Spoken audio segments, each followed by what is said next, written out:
আপনারা সবাই কেমন আছেন? আশা করি ভালো আছেন। তো আজকে শুক্রবার দিন, তাই আজকে বাড়ি গেছি একটু ঘুরার। মলিবাজার থেকে আইছি আজকে শ্রীমঙ্গল। শ্রীমঙ্গল আওয়ার পরে মনে হইল যেন একটা সুন্দর একটা জায়গা যাই, যদিও ওই জায়গা যাওয়া হয়েছে না, আজকে প্রথম যাইলাম।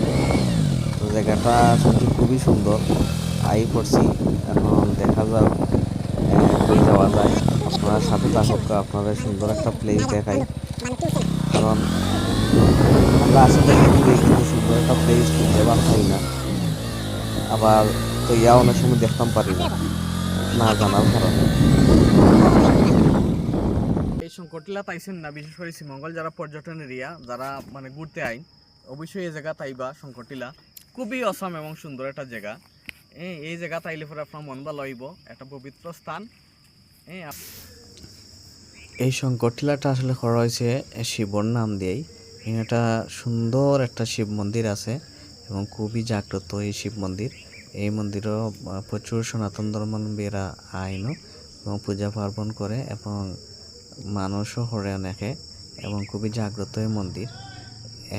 এই মন্দিরটা টিলার উপরে মানে অবস্থিত।